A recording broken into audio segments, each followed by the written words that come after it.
Bagaimana caranya mengelola uang dengan benar?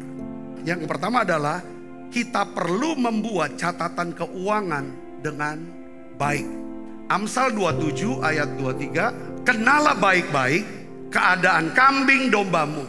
Perhatikanlah kawanan hewanmu, karena harta benda tidaklah abadi. Apakah mahkota tetap turun? Belum tentu. Saudara pernah nggak ngomong sama diri sendiri atau ngomong sama orang lain? Aku tuh benar-benar nggak tahu kemana sih larinya uang saya. Saya nggak tahu kemana ya uang saya lari. Kok aja habis aja seperti itu. Kalau saudara tidak tahu kemana larinya semua uang saudara, saya mau kasih tahu, saudara tuh sedang dalam atau berada di dalam masalah yang besar. Oleh karena itu, saudara, Alkitab katakan, ya kan, kita harus kenali. Kita harus ketahui, perhatikan dengan baik. Caranya gimana? Saudara harus buat pencatatan keuangan dengan baik supaya saudara bisa mengenali data. Tahu ada data, ada tahu kondisi keuangan saudara. Keuangan apa? Pribadi lah, rumah tangga. Ada orang begini, Pak, itulah aku tuh paling takut, Pak, kalau disuruh pegang duit, kelola uang.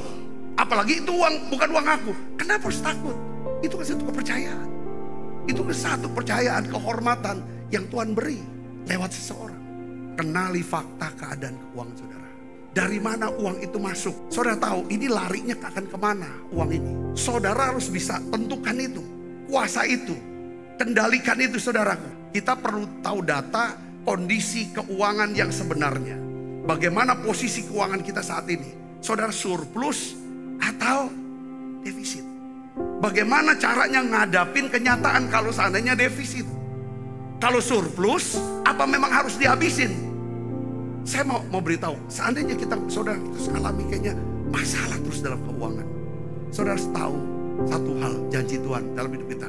Ya, 1 Yohanes 1 ayat 8. Jika kita berkata bahwa kita tidak berdosa, maka kita menipu diri kita sendiri. Kebenaran tidak akan ada di dalam kita. Alkitab mengatakan apa?